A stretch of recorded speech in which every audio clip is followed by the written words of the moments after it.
একদমই প্রেমে পড়া বারণ নয়, কারণ এই গল্পটা যে কারণে প্রেমে পড়া বারণ বলছে সেটা আমরা সেই গল্পের মধ্যে দিয়ে সবাই কোনো না কোনোভাবে এসেছি, তাই মনে হচ্ছে যে প্রেমে পড়া বারণ। এই গল্পটা অসাধারণ গল্প এবং আমি ট্রেলারটা দেখেছি, অলরেডি আমাকে দেখানো হয়েছে, আমি দেখে ছিটকে গেছি। যে বানিয়েছে সে হচ্ছে অরিজিৎ চক্রবর্তী আর কি, টোটন। আমার মানে কি বলবো, আমার ভীষণ ক্লোজ, আমার খুব কাছের মানুষ। ডে ওয়ান থেকে আমার সঙ্গে কাজ করতো আর কি। এবং একটা সময় আমার মনে হয়েছে যে ও ডিরেক্ট এখন থেকে ও নিজে গল্প বলতে পারবে আর কি। এবং সেক্ষেত্রে এর আগের যে প্রজেক্টটা ছিল সেটা অসম্ভব ভালো বানিয়েছিল এবং তার সাড়া পড়েছিল, এবং তারপর থেকেই ওর একটা ডিমান্ড তৈরি হয় আর কি। এবং আমার বিশ্বাস ও প্রেমের গল্প ভালো বলবে, কারণ ও খুব প্রেমিক একজন মানুষ আর কি। ঠিক আছে, এবং যারা দুজন রয়েছে এই ছবিতে, আমি ট্রেলার দেখে বুঝতে পেরেছি, একজন হচ্ছে দেবচন্দ্রিমা, তার শুরুটাও একদম আমাদের ইয়ে থেকেই শুরু আর কি। হ্যাঁ, তো এবং অনিন্দ রয়েছে, অনিন্দকে আমার খুব ভালো লাগে, অনিন্দের কাজ আমার খুব ভালো লাগে। আর আড্ডা টাইম, হ্যাঁ, এবং আড্ডা টাইমসে এটা হচ্ছে রানেদা, কোয়েল, সবাই আমরা বন্ধুবান্ধব। এবং এইটুকুনি মনে করি যে এই গল্পটা নর্মালি কী হয়, ওয়েব সিরিজ বলতে যা হয় খুব সিরিয়াস ইনভেস্টিগেশন বা ডিটেকটিভ এই ধরনের কাজ হয়, প্রেম ট্রেম নিয়ে খুব একটা হয় না। তো সেক্ষেত্রে অরিজিৎ অর্থাৎ টোটন এই দায়িত্বটা নিয়েছে প্রেমের গল্প বলার, আমি তার জন্য ওকে সাধুবাদ জানাই।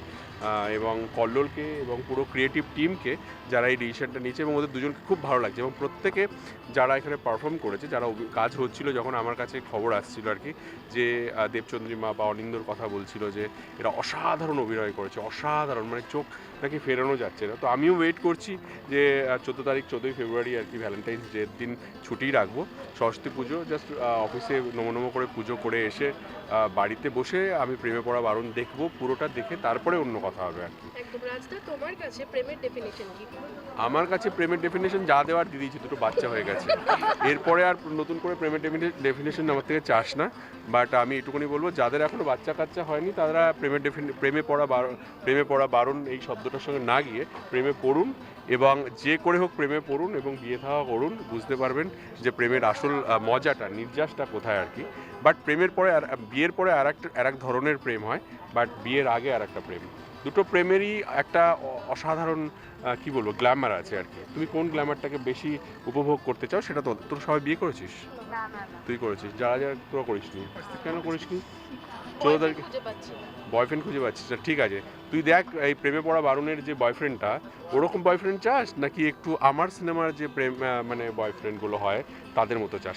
এই গল্পে কিন্তু যে বয়ফ্রেন্ড সেটা কিন্তু একটু অন্যরকম, একটু অ্যাংরি, একটু রাগী, একটু কি বলবো, এটা অন্যরকম আর কি। সেই প্রেমটাও ভীষণ ভালো আর কি, ওই ধরনের বয়ফ্রেন্ডও খুব ভালো লাগে আর কি, তাই না? আমি কি করে বলবো, আমার লাগে না। ও আচ্ছা, ওর লাগে না, ওর সফট লাগে। এবং দেবচন্দ্রিমা খুব ভীষণ সুন্দর লাগছে তোকে দেখতে, অনিন্দকে ভীষণ সুন্দর লাগছে আর কি। হ্যাঁ,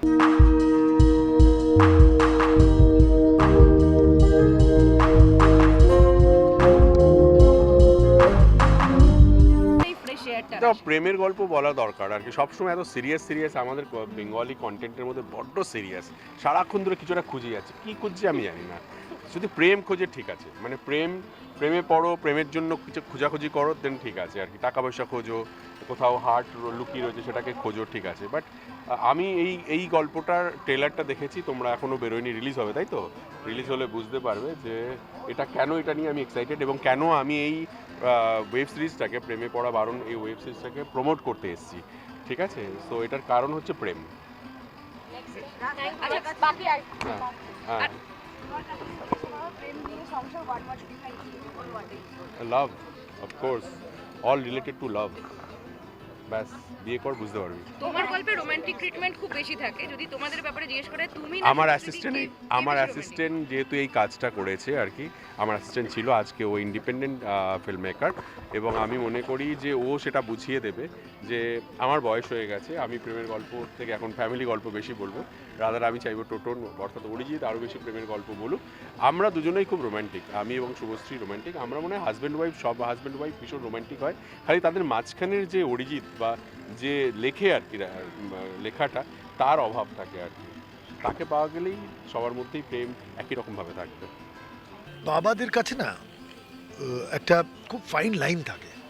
আমি যদি দেখি যে আমি মেয়েকে ঠিক স্কুলে পড়িয়েছি, তার মানে তার শিক্ষা প্রপার হয়েছে, তাহলে আমার এক্সপেকটেশন কী হবে? সে একটা ভালো পুরুষের সাথে, তার শিক্ষিত মানুষের সাথে তার বিয়েটা হবে। সো এই যে দ্বন্দ্ব, কারণ বাবাও ঠিক জানে না কে ভালো কে খারাপ, তার ফিউচারে কী আছে সেটা আরিয়ার ক্ষেত্রেও যেরকম আমি ডিসাইড করতে পারবো না। আমি চাইবো যে তার একটা সুস্থ জীবন সে পাক, এবং যখন আমি দেখব আমার দৃষ্টিভঙ্গিতে যে এইটা নর্মাল না বা এটা স্বাভাবিক না, তখন স্বাভাবিকভাবেই আমি বারণ করবই। ফলে বাবার কাছে না এই ও ভিলেন বাবা না প্র্যাকটিক্যাল বাবা, এই ফাইন লাইনটা থেকে যায়। বাবা হিসেবে কোনোদিনই আমি চাইবো না যে ভাই যাও তোমার জীবন তোমার মতো করে তুমি যাপন করো। আমি চাইবো সে আমার পরেও সে সুস্থ জীবন যাপন, মানে তার একটা জীবন যাত্রা খুব ভালো হোক, কমফোর্টেবল হোক। সেই জায়গা থেকে ভিলেন বাই সিচুয়েশন বলতেই পারো। একটা অনেস্ট লাভ স্টোরি আমি বলতে পারি, খুব অনেস্ট এবং খুব অনেস্টলি অনিন্দও করেছে, দেবচন্দ্রিমাও করেছে। একটা অনেস্টি তোমরা এই ছবিতে পাবে। এবং যেটা আমি আগেও বলছিলাম যে আজকের দিনে এই ডিজিটাল মাধ্যম আসার পরে এই পুরো জায়গাটাই হারিয়ে গেছে, সবটাই সিনথেটিক হয়ে গেছে। সো অনেকদিন পরে you will see something real. Although তুমি রিলে দেখছো, you will feel like you are watching real, এইটা বলবো। 14 ফেব্রুয়ারি চোখ রাখুন আড্ডা টাইমসের পেজে, আপনারা জানতে পারবেন। লাইভ স্ট্রিম করবে প্রেমে পড়া বারণ, হাইলি রেকমেন্ড করব। এবং খুব ইন্টেন্স একটা লাভ স্টোরি দেখবেন, আর ডেফিনেটলি ফেসবুকের মাধ্যমে জানাবেন। আমার মনে হয় সকলেরই ভালো লাগবে।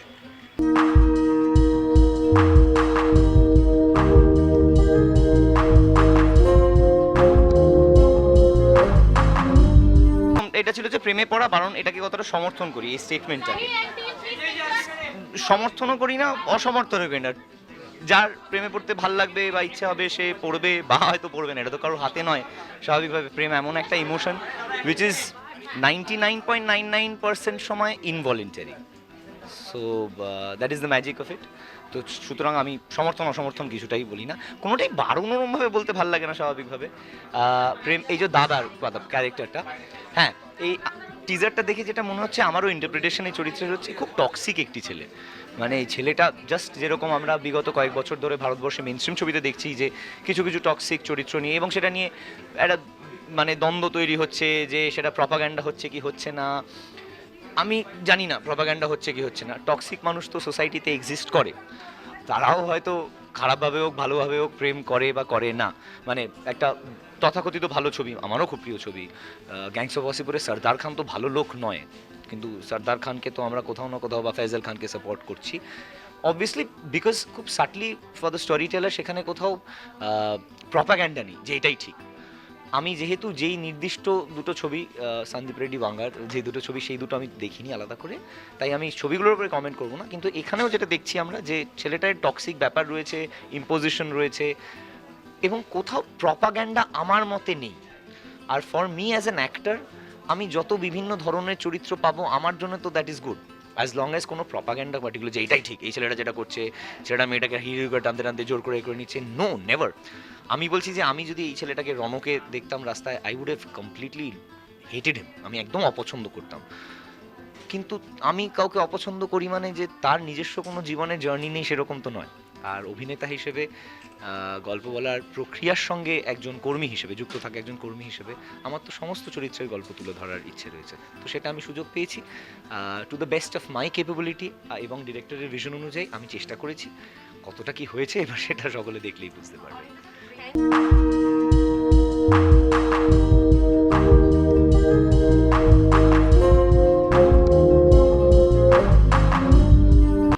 দেখ, প্রথমত প্রেমে কতগুলো ফেস থাকে কার জন্য, এটা আমরা সম্পূর্ণরূপে ডিফাইন করতে পারবো না। এটা এতটাই কমপ্লেক্স এবং সিম্পল একটা ইমোশন। আমার মনে হয় বিশ্বের ইতিহাসে বোধহয় হিউম্যান ইমোশনের এই নির্দিষ্ট জায়গাটা আর কি কোনো নির্দিষ্ট ফিলসফার বা দার্শনিকই এক্সপ্লেন পুরোপুরি করতে পারেনি। সকলে আমরা নিজেদের মতামত রাখি।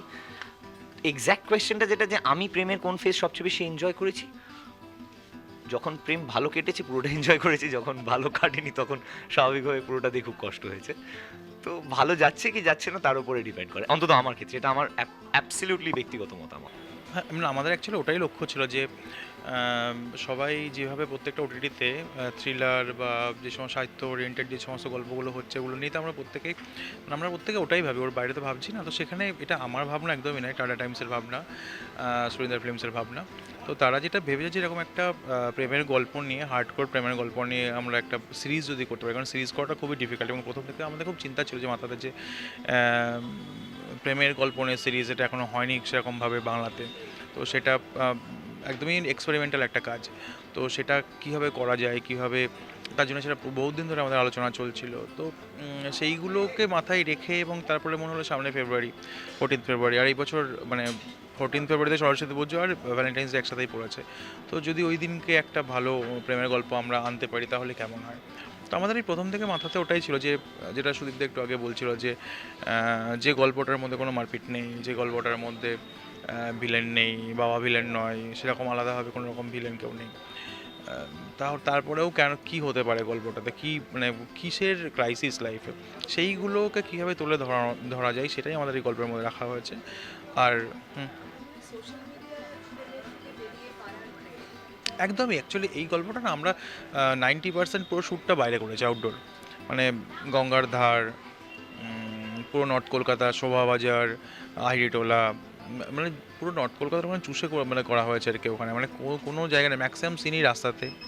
পুরো ব্যাপারটা মাঠ, মধ্যে ফুটবল খেলা রয়েছে, তোমার হোলি রয়েছে, সরস্বতী পুজো আছে, সরস্বতী পুজোর ভাসান আছে, গানের স্কুল আছে, নাচের স্কুল আছে, সেখানে নাচ গান চলছে, মানে পুরোপুরি একদম, মানে যেটা আমরা সাধারণত নর্থ কলকাতা বলে না, যেখানে মফস্বলের থেকে যেগুলো আমরা দেখি আর কি, একদম পুরো জিনিসটাকে আমরা তুলেছি এরকমভাবে। এই নয় যে একদম সহজ প্রেম, এবং সহজ নয় বলে যেটা বলে, সহজ নয়, জটিলও নয়, মানে এখন তো আমরা নিজেরা খুব জটিল হয়ে গেছি, ঠিক আছে। তো সেখানে দাঁড়িয়ে মানে এখন 2024-এ দাঁড়িয়ে এখন কিন্তু আর আগে 20 বছর আগের মতো বাবা মা ভিলেন নেই, বা এই জমিদার প্রধান মতো ভিলেন নেই। তো এখনকার ভিলেন মনে হয় আমরা নিজেরাই হয়ে গেছি খুব একটা। তো সেখানে দাঁড়িয়ে আমরা চেষ্টা করেছি কীভাবে ওই মানে জটিলতাগুলোকে খুব সুন্দরভাবে, সরলভাবে সামনে নিয়ে আসা যায়, যাতে সেই ভুল থেকে অন্যরা ভুল না করে, ঠিক আছে। তো ওই জিনিসগুলোকে আমরা তুলে ধরেছি, তার সাথে এই পাড়া কালচারটা তো অবশ্যই আছে, ওই ফ্লেভারটা তো আলাদা পুরোপুরি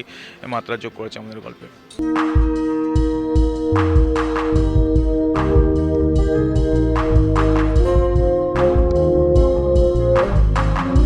টলিউড ফোকাস কলকাতা চ্যানেলটি আপনাদের ভালো লাগলে লাইক করুন, সাবস্ক্রাইব করুন এবং আপনাদের প্রিয় ভিডিওটি অবশ্যই শেয়ার করুন। Tollywood focus Kolkata.